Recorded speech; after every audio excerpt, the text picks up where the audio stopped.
Penipuan aplikasi e-commerce berkedok ponzi yang sudah membawa kabur uang user lebih dari 1 triliun. Welcome to Talk Podcast, Let's Talk Now. Masih bersama gua Andri dan gua lagi baca ini Twitter dari nama akunnya nih @Alicia Nurah. Halo, aku mau share kronologi penipuan aplikasi e-commerce berkedok Ponzi yang sudah membawa kabur uang user lebih dari 1 triliun. Wow, 1 triliun. Dan korban lebih dari 3.000 orang. Lalu ini tweetnya ini di tanggal 24 Juni ya. Ini dia, saya tahu aplikasi Jobingo di tahun 2022 bulan Agustus, berarti kurang lebih setahun yang lalu ya.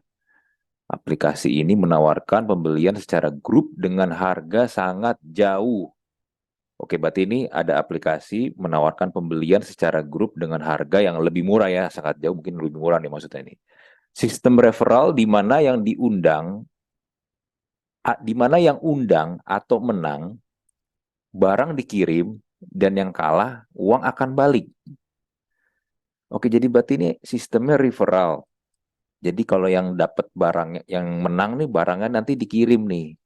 Tapi kalau yang nggak dapat nanti uangnya dibalik. Berarti kemungkinan kalau yang gue lihat ya, ini dia kasih contoh screenshot nih.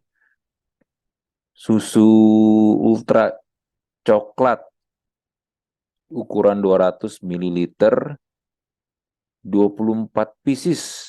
Wah, berarti banyak nih ya 24 pieces. Harga grupnya ini 22.620. Emang di pasaran berapa sih? Oke, lalu di sini ada namanya dia, Alisa Nur sebagai ketua dan ada tanggal bergabungnya. Nah, lalu di gambar keduanya ini, tadi kan harganya ini ya, harga 22.620.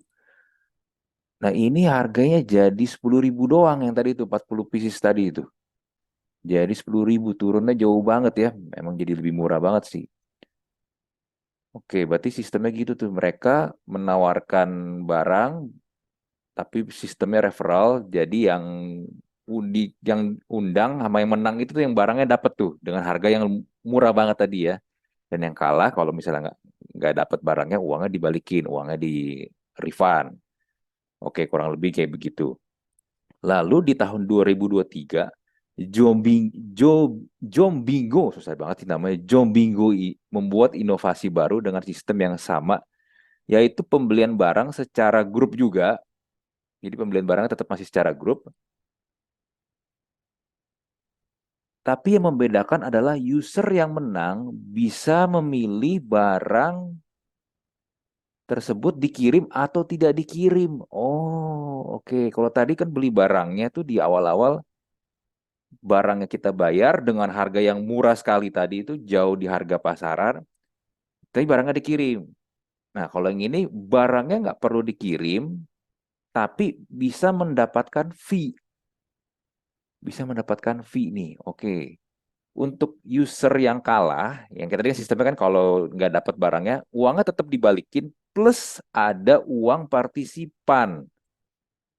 Oh, oke. Berarti menang nggak menang kalah nggak dapat barangnya atau dapat barangnya tetap dapat duit nih ya. Ada lagi dapat fee lagi, yang kalah pun ada uang partisipan lagi. Jadi ini seakan-akan nih bener-bener memang win-win semuanya nih ya, nggak ada yang rugi sama sekali.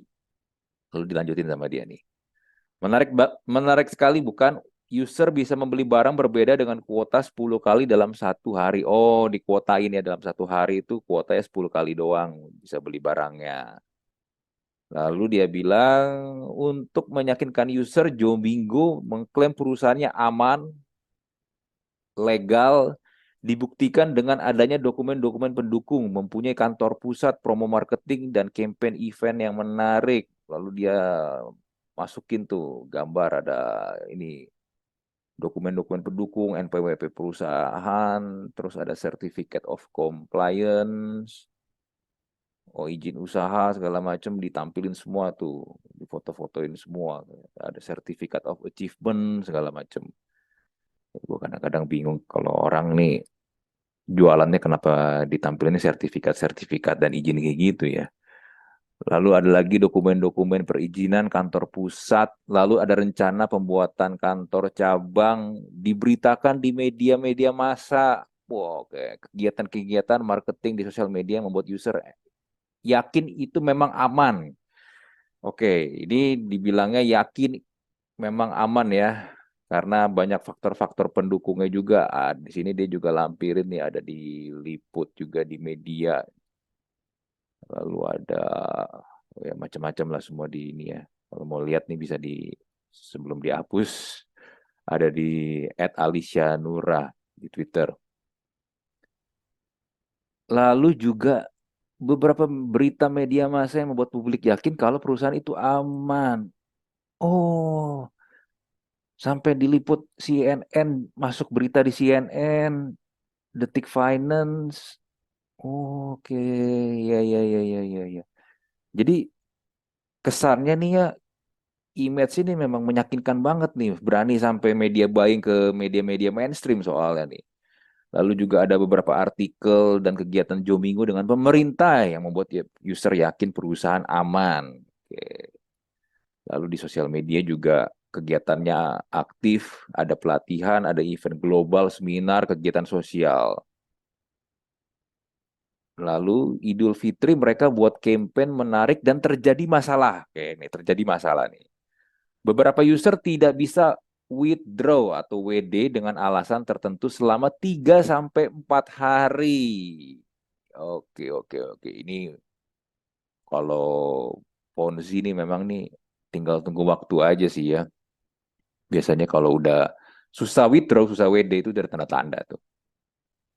Setelah 1 minggu semua berjalan normal. Oke, tadi sempat ada masalah, mau withdraw susah, 3 sampai 4 hari, tapi setelah 1 minggu ini normal lagi. Tidak ada kecurigaan sedikit pun bahwa aplikasi tersebut scam. Wajar kalau aplikasi down saat event besar. Oke, oke, oke. Ya, mungkin traffic kali ya waktu itu mereka banyak orang berpikirnya. Lalu semua pembelian di aplikasi tersebut real, barang yang dikirim pun bukan barang cacat atau palsu atau fiktif, membuat user tambah yakin dong kalau aplikasi tersebut aman. Oh, lalu dia ada fotonya nih, dia beli Hailotinnya kekirim semua, baru baru semua, lalu juga ada handphone. Wow, oke.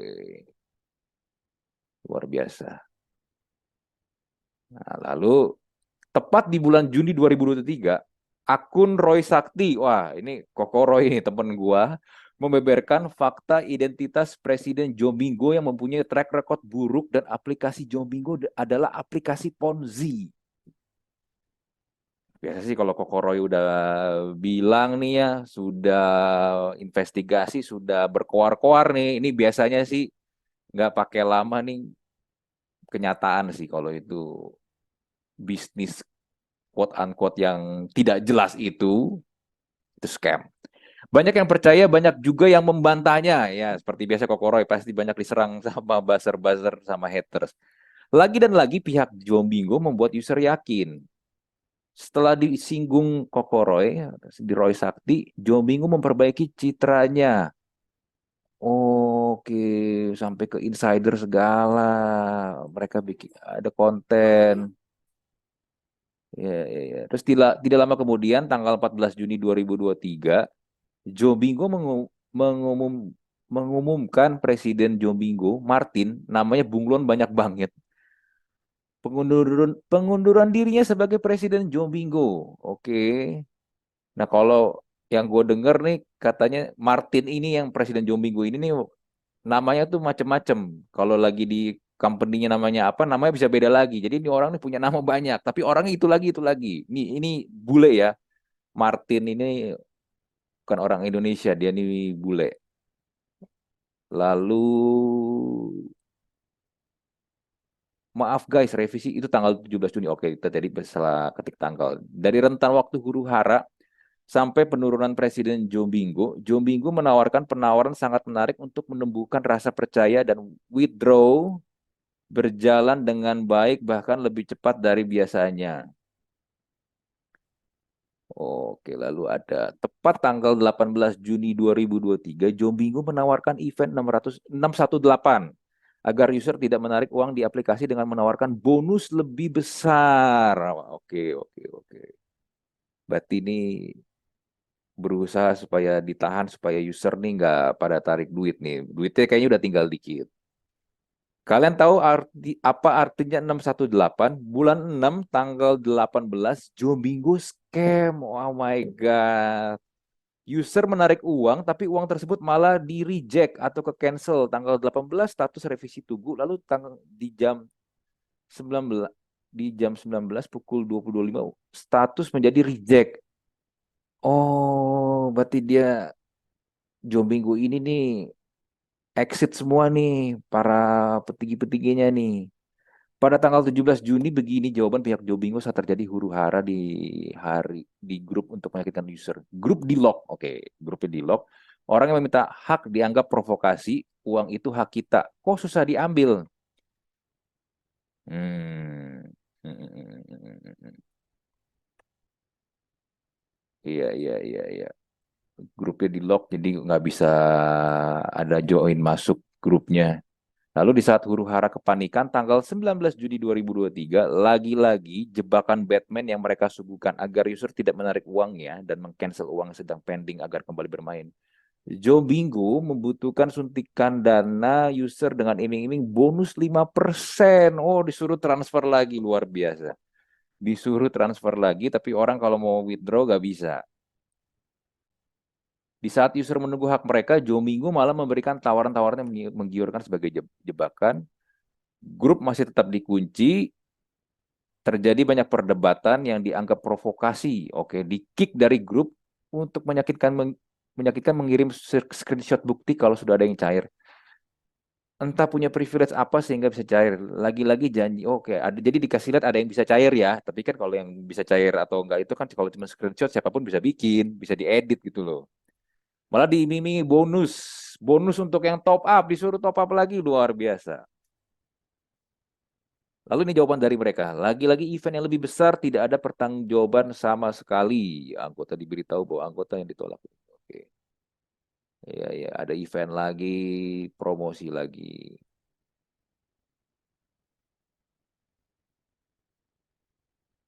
Lalu info terupdate.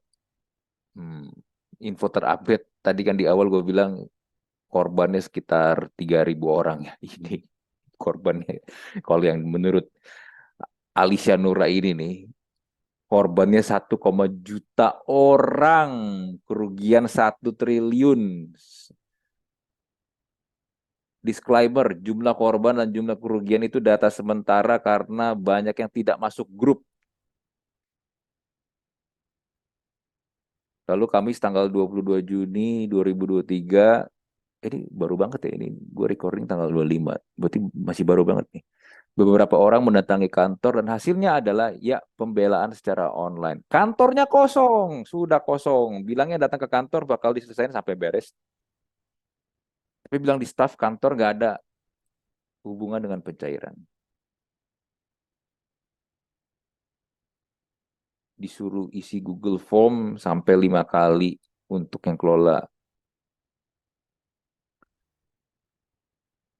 Ini benar-benar terorganisir. Aku bakal up sebanyaknya kejanggalan. Semoga tweet ini jadi pembelajaran ya buat semuanya. Indonesia penting banget sosialisasi dan edukasi tentang scam, money laundry, investasi bodong, ponzi, agar gak ada korban lagi. Terutama sosialisasi dan edukasi ke masyarakat sekitar, terutama ibu-ibu. Banyak faktor yang membuat mereka percaya terjun dan masuk ke dalamnya. Tidak usah menyalahkan korban kenapa bisa ketipu dan sebagainya. Oke, kok ada lagi update kejanggalan yang terkuak. Bingo mengklaim dirinya e-commerce dengan pembelian langsung ke pabrik, makanya harga lebih murah. Faktanya barang yang dikirim adalah barang dropship dari aplikasi belanja toko oren. Oh my God. Aplikasi yang amburadul katanya perusahaan tapi fundable. Oke.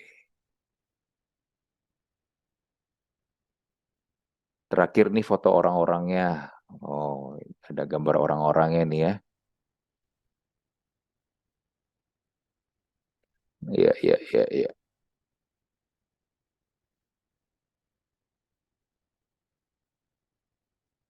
Oh, dia sempat komen di IG-nya Joe Minggu mempertanyakan nasib uangnya.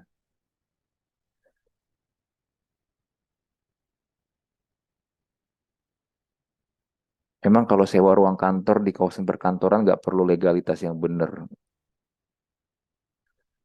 Pendekatannya kebanyakan ke ibu-ibu, korbannya juga kebanyakan ibu-ibu, terus stafnya kebanyakan anak muda yang cantik dan ganteng, gagah biar ibu-ibu pada tertarik. Kejahatan kayak gini edukasinya kurang banget ke ibu-ibu.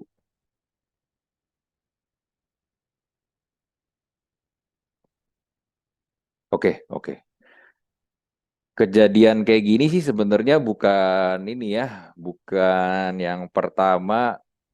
Ini Jobingo ini bentuknya aja beda, teman. Pada intinya adalah kalau ini Ponzi atau money game, gue juga pernah dua kali, oh nggak salah, gue ngundang Koko Roy ke Talk to Talk ini buat bahas waktu itu pas lagi ramenya robot trading sih. Kalau waktu itu pernah, mungkin Anda juga yang dengerin juga mungkin salah satu korban juga yang terjebak di forex robot trading. Tapi tapi gini ya, ini sebenarnya juga kalau gue ngomong gini jadi kesannya klise sih, tapi ini sudah berulang kali kejadian dan tetap gue nggak yakin Mbak Alicia Nura ini bikin thread seperti ini, kejadian seperti ini nggak akan keulang lagi. Karena yang susahnya gini loh, bentuknya mereka itu tuh beda-beda soalnya.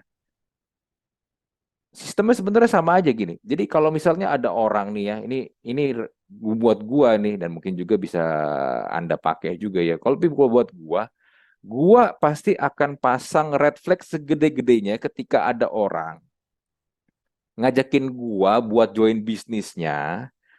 Katanya bisnisnya ini wah, luar biasa, bakal bikin cepet kaya, terus dikasih lihat kalau dia juga bisa beli barang-barang mewah begitu cepet. Padahal kalau lu mungkin kenal orangnya atau gua kenal orangnya ya, kok ini kayak dulu orang kerjanya biasa-biasa aja terus tiba-tiba jadi kaya gitu. Dan yang kedua adalah dia menawarkan bisnis, uangnya bakal lebih cepet dan bakal lebih gede kalau lu harus ngerekrut orang lain. Nah, tapi barangnya atau produknya itu atau jasanya itu nggak jelas. Itu tuh yang sebenarnya tuh harus kita waspadai sih. Karena nggak ada tuh ya bisnis tuh jualan itu komisinya lebih gede dibandingkan harga pokoknya gitu loh. Karena kalau harga pokoknya aja secara margin aja hitungannya itu misalnya spreadnya tuh kecil, gimana dia bisa kasih fee yang begitu gede, komisi yang begitu gede gitu.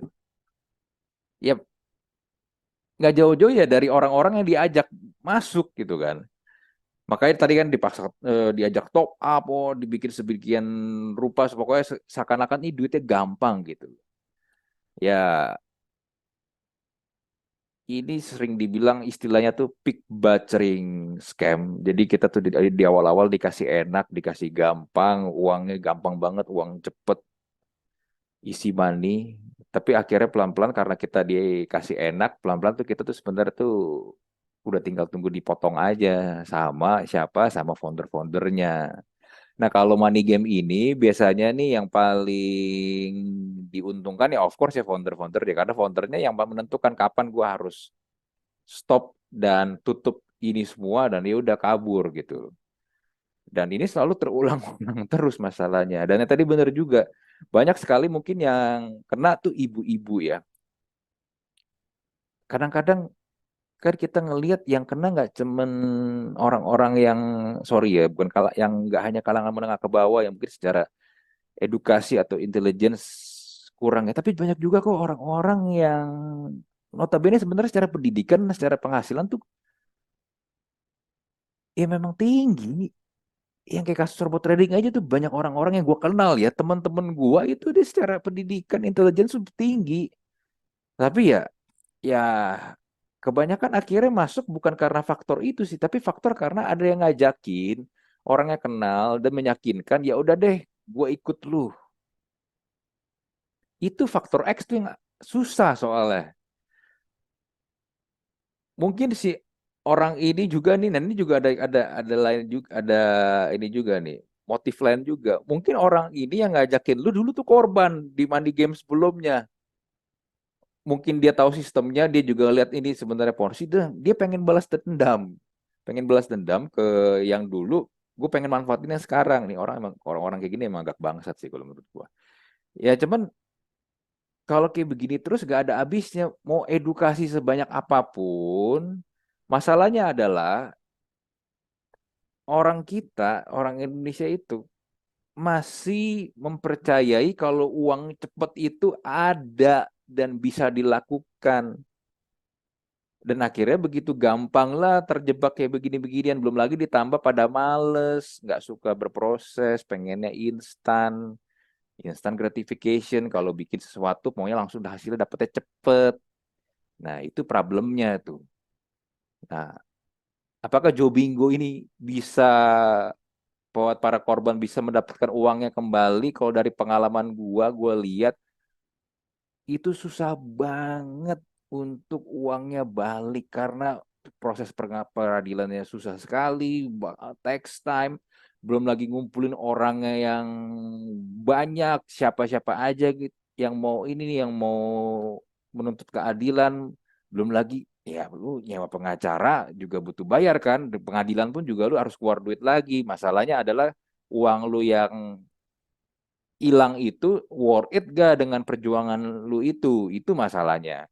Terus yang kedua ya ini nih, ini yang ini yang selalu kalau gue bilang nih, mau belajar gak dari ini, mau mau nggak supaya kita tuh kalau ngeliat begini-beginian tuh jangan cepet percaya, itu tuh yang susah masalahnya. Aduh, tapi gue sih ngelihat ini ya, biarpun orang-orang ini atau scam-scam ini banyak banget pakai selebgram, artis, bahkan tadi kan juga sampai ke media-media mainstream, jangan terlalu gampang percaya sih sebenarnya. Intinya itu sih.